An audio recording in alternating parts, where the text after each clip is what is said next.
Hello friends, ओम श्री गणेशाय नमः। जय श्री कृष्णा। आप सभी का स्वागत है आपके अपने यूट्यूब चैनल पर। फ्रेंड्स, आज हम आपको इस वीडियो में बताने जा रहे हैं वैशाख मास महात्म्य के 18वें अध्याय के बारे में और स्कंद पुराण के अनुसार वैशाख मास महात्म्य के 11वें अध्याय के बारे में। फ्रेंड्स, वीडियो शुरू करने से पहले आपसे रिक्वेस्ट है, अगर आप हमारे चैनल पर नए हैं और आपने अभी तक चैनल को सब्सक्राइब नहीं किया है तो प्लीज सब्सक्राइब कीजिएगा चैनल को, साथ ही प्रेस कीजिएगा बेल आइकन को, जिससे नए वीडियो से रिलेटेड नोटिफिकेशन आपको तुरंत प्राप्त हो सके। और वीडियो पसंद आने पर वीडियो को लाइक और शेयर जरूर कीजिएगा ताकि सभी भक्तों को इस वीडियो का लाभ प्राप्त हो सके। और कमेंट बॉक्स में जय श्री कृष्णा जरूर लिखिएगा। वैशाख मास महात्म सब विघ्नों का नाश करने वाले तथा सारी सृष्टि का पालन करने वाले श्री गणेश जी तथा ज्ञान की दाता देवी श्री सरस्वती जी तथा सब पुराणों के कर्ता श्री व्यास जी तथा श्री गुरुदेव जी के चरण कमलों में नमस्कार करके भगवान की श्रद्धा और भक्ति रस में डूबे हुए वैशाख मास महात्म की कथा कहती हूँ। वैशाख मास महात्म आरंभ। धर्म वर्ण की कथा, कली की अवस्था का वर्णन, धर्म वर्ण और पितरों का संवाद एवं वैशाख की अमावस्या की श्रेष्ठता।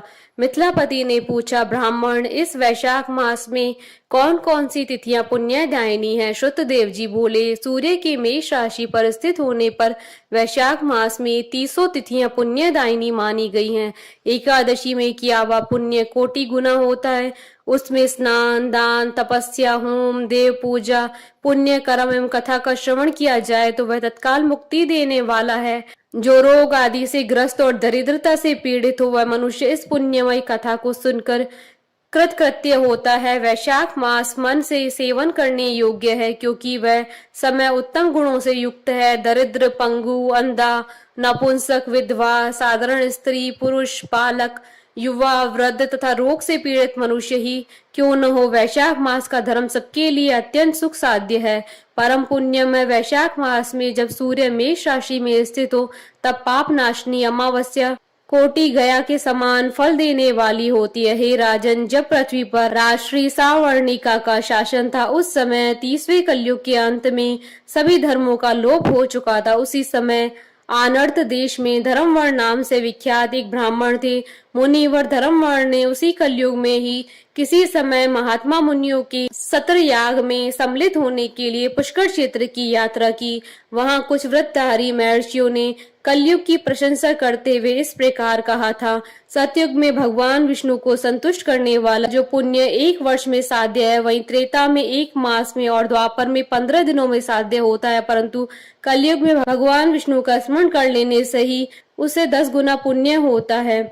कली में बहुत थोड़ा पुण्य भी कोटि गुना होता है। जो एक बार भी भगवान का नाम लेकर दया दान करता है और दुर्भिक्ष में अन्न देता है वह निश्चय ही उदर्व लोक में गमन करता है। यह सुनकर देवर्षि नारद हंसते हुए उन्मत्त के समान नृत्य करने लगे। सभासदों ने पूछा, नारद जी ये क्या बात है? तब बुद्धिमान नारद जी ने हंसते हुए उन सबको उत्तर दिया, आप लोगों का कथन सत्य है।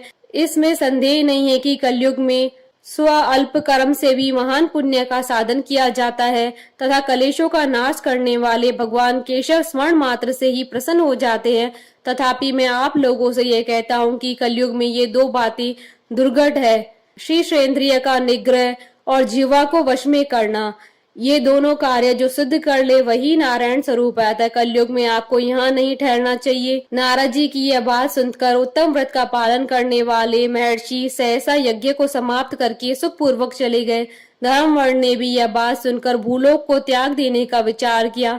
उन्होंने ब्रह्मचर्य व्रत धारण करके दंड और कमंडल हाथ में लिया और जटावल्कधारी होकर वे कलयुग के अनाचारी पुरुषों को देखने के लिए घर छोड़कर चल दिए। उनके मन में बड़ा विस्मय हो रहा था। उन्होंने देखा प्राय मनुष्य पापाचार में प्रवृत्त हो बड़े भयंकर दुष्ट हो गए हैं। ब्राह्मण पाखंडी हो चले हैं, शूद्र संन्यास धारण करते हैं, पत्नी अपने पति से द्वेष रखती है, शिष्य गुरु से वैर रखता है, सेवक स्वामी के और पुत्र पिता के घात में लगा हुआ है। ब्राह्मण शूद्रवत और गौएं बकरियों के समान हो गई हैं। वेदों में गाथा की ही प्रधानता रह गई है। शुभ कर्म साधारण लौकिक कृत्यों के ही समान रह गए।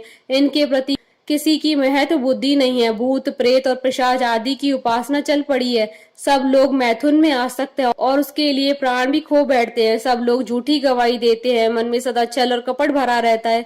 कलयुग में सदा लोगों के मन में कुछ और वाणी में कुछ और तथा क्रिया में कुछ और ही देखा जाता है। सबकी विद्या किसी न किसी स्वार्थ को लेकर ही होती है और केवल राजभवन में उसका उद्धार होता है। संगीत आदि कलात्मक विद्याएं भी राजाओं को प्रिय है। कली में अधम मनुष्य पूजे जाते हैं और श्रेष्ठ पुरुषों की अवहेलना होती है। कली में वेदों के विद्वान ब्राह्मण दरिद्र होते हैं। लोगों में प्राय भगवान की भक्ति नहीं होती। पुण्य क्षेत्र में पाखंड अधिक बढ़ जाता है। शूद्र लोग जटाधारी तपस्वी बनकर धर्म की व्याख्या करते हैं। सभी मनुष्य अल्प आयु दयाहीन और शठ होते हैं। कली में प्राय सभी धर्म के व्याख्याता बन जाते हैं और दूसरों से कुछ लेने में ही उत्सव मानते हैं। अपनी पूजा कराना चाहते हैं और व्यर्थ ही दूसरों की निंदा करते हैं। अपने घर आने पर सभी अपने स्वामी के दोषों की चर्चा में तत्पर रहते हैं। कली में लोग साधुओं को नहीं जानते, पापियों को ही बहुत आदर देते हैं। दुराग्रही लोगों इतने दुराग्रही होते हैं कि साधु पुरुषों के एक दोष का भी ढिंडोरा पीटते हैं और पापात्माओं के दोष समूह को भी गुण बतलाते हैं। कली में गुणहीन मनुष्य दूसरे के गुण न देखकर उसके दोष ही ग्रहण करते हैं। जैसे पानी में रहने वाली जोंक प्राणियों के रक्त पीती है, जल नहीं पीती, उसी प्रकार झोंक के धर्म से संयुक्त मनुष्य दूसरे का रक्त चूसते हैं। औषधीय शक्तिहीन होती है। ऋतुओं में उलटफेर हो जाता है। सब राष्ट्र में अकाल पड़ता है। कन्या योग्य समय में संतानोत्पत्ति नहीं करती है। लोग नट और नर्तकों की विद्याओं से विशेष प्रेम करते हैं। जो वेद वेदांत की विद्याओं में तत्पर और अधिक गुणवान है, उन्हें अज्ञानी मनुष्य सेवक की दृष्टि से देखते हैं। वे सबके सब भ्रष्ट होते हैं। कली में प्राय लोग श्राद्ध कर्म का त्याग करते हैं, वैदिक कर्मों को छोड़ पड़ते हैं। प्राय जिह्वा पर भगवान विष्णु के नाम कभी नहीं आते हैं। लोग श्रृंगार रस में आनंद का अनुभव करते हैं और उसी के गीत गाते हैं। कलयुग के मनुष्यों में न कभी भगवान विष्णु की सेवा देखी जाती है, न ही शास्त्रीय चर्चा होती है, न ही कहीं यज्ञ की दीक्षा है, न विचार का लेश है, न तीर्थ यात्रा और न ही दान धर्म ही होते देखे जाते हैं। ये कितने आश्चर्य की बात है। उन सबको देख कर धर्म वर्ण को बड़ा भय लगा। पाप से कुल की हानि होती देख अत्यंत आश्चर्य से चकित हो वे दूसरे द्वीप पर चले गए। सब द्वीपों और लोकों में विचरते हुए बुद्धिमान धर्मवर्ण किसी समय कोतूहलवश पितृलोक में गए। वहां उन्होंने कर्म से कष्ट पाते हुए पितरों को बड़ी भयंकर दशा में देखा। वे दौड़ते रोते और गिरते पड़ते थे। उन्होंने अपने पितरों को भी नीचे अंधकूप में पड़े हुए देखा। उनको देखकर आश्चर्यचकित हो दयालु धर्मवर्ण ने पूछा, आप लोग कौन है? किस दुस्तर कर्म के प्रभाव से इस अंधकूप में पड़े हैं?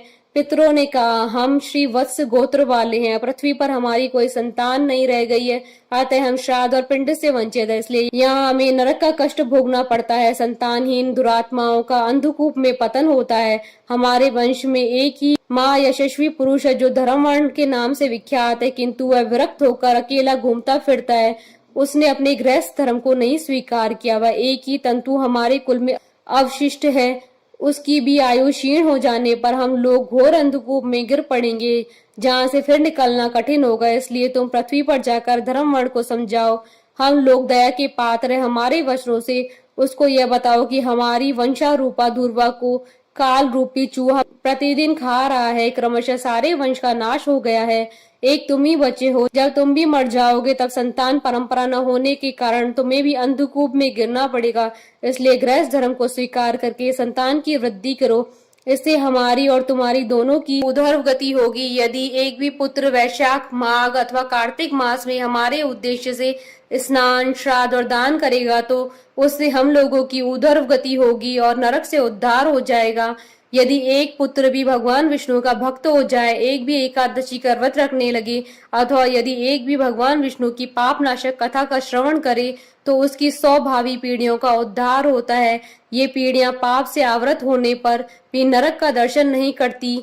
दया और धर्म से रहित उन बहुत से पुत्रों के जन्म से क्या लाभ है जो कुल में उत्पन्न होकर सर्वव्यापी भगवान नारायण की पूजा नहीं करते। इस प्रकार प्रिय वचनों द्वारा धर्म वर्ण को समझाकर तुम उसे विरक्तिपूर्ण ब्रह्मचर्य आश्रम से गृहस्थ आश्रम में प्रवेश करने की सलाह दो।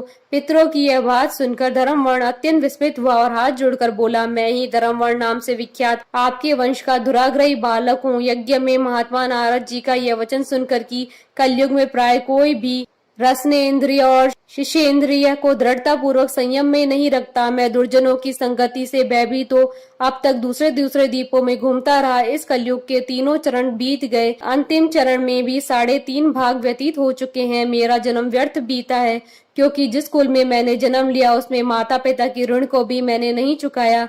पृथ्वी के भारभूत उस शत्रुतुल्य पुत्र के उत्पन्न होने से क्या लाभ है, जो पैदा होकर भगवान विष्णु और देवताओं तथा पितरों की पूजा न करे। मैं आप लोगों की आज्ञा का पालन करूंगा। बताइए पृथ्वी पर किस प्रकार मुझे कलयुग से और संसार से भी बाधा नहीं प्राप्त होगी। धर्मवर्ण की बात सुनकर पितरों के मन को कुछ आश्वासन मिला। वे बोले, बेटा तुम गृहस्थ आश्रम स्वीकार करके संतानोत्पत्ति के द्वारा हमारा उद्धार करो। जो भगवान विष्णु की कथा में अनुरक्त होते हैं, निरंतर श्री हरि का स्मरण करते हैं और सदाचार के पालन में तत्पर रहते हैं, उन्हें कलयुग बाधा नहीं पहुंचाता। मानव जिसके घर में शालिग्राम शिला अथवा महाभारत की पुस्तक हो, उसे भी कलयुग बाधा नहीं दे सकता। जो वैशाख मास के धर्मों का पालन करता है, माघ में स्नान में तत्पर होता है और कार्तिक में दीप देता है, उसे भी कली की बाधा प्राप्त नहीं होती। जो प्रतिदिन महात्मा भगवान विष्णु की पाप नाशक एवं मोक्ष दायिनी दिव्य कथा सुनाता है, जिसके घर में बलि वैष्णव देव होता है, शुभ कारणी तुलसी स्थित होती है तथा जिसके आंगन में उत्तम गौ रहती है, उसे भी कलयुग बाधा नहीं देता है। इस पापात्मक युग में भी तुम्हें कोई भय नहीं है। बेटा शीघ्र पृथ्वी पर जाओ। इस समय वैशाख मास चल रहा है, यह सबका उपकार करने वाला मास है। सूर्य के मेष राशि में स्थित होने पर 30 तिथियां पुण्यदायिनी मानी जाती है। एक एक तिथि में किया हुआ पुण्य कोटि कोटि गुना अधिक होता है। उनमें से भी जो वैशाख मास की अमावस्या तिथि है, वह मनुष्य को मोक्ष देने वाली है, देवताओं और पितरों को बहुत प्रिय है, शीघ्र ही मोक्ष की प्राप्ति कराने वाली है। जो उस दिन पितरों के उद्देश्य से श्राद्ध करते हैं और जल से भरा हुआ घड़ा और पिंड देते हैं, उन्हें अक्षय फल की प्राप्ति होती है। अतः महामती तुम शीघ्र जाओ और जब अमावस्या हो तब कुंभ सहित श्राद्ध एवं पिंड दान करो। सबका उपकार करने के लिए गृहस्थ धर्म का आश्रय लो, धर्म अर्थ और काम से संतुष्ट हो, उत्तम संतान पाकर फिर मुनि व्रति से रहते हुए सुख पूर्वक दीप दीपांतरों में विचरण करो। पितरों के इस प्रकार आदेश देने पर धर्मवर्ण मुनि शीघ्रता पूर्ण भूलोक में गए। वहां मेष राशि में सूर्य के स्थित रहते हुए वैशाख मास में प्रातः काल स्नान करके देवताओं ऋषियों तथा पितरों का तर्पण किया। फिर कुंभ दान सहित पाप विनाशक श्राद्ध करके उसके द्वारा पितरों को पुनरावृत्ति रहित मुक्ति प्रदान की। तत्पश्चात उन्होंने स्वयं भी विवाह करके उत्तम संतान को जन्म दिया और लोक में उस पापनाशनी अमावस्या तिथि को प्रसिद्ध किया। तदंतर वे भक्ति पूर्वक भगवान की आराधना करने के लिए हर्ष के साथ गंधमादन पर्वत पर चले गए। इसलिए वैशाख मास की अमावस्या तिथि परम पवित्र मानी गई है। प्रेम से मन से भगवान नाम जाप करते रहो। इति श्री स्कंद पुराण अंतर्गत वैशाख मास महात्म्य का 11वां अध्याय संपन्न हुआ। बोलिए भगवान विष्णु की जय, सनातन धर्म की जय। हमारे साथ इस वीडियो में अंत तक बने रहने के लिए आपका धन्यवाद। ओम श्री गणेशाय नमः। जय श्री कृष्ण।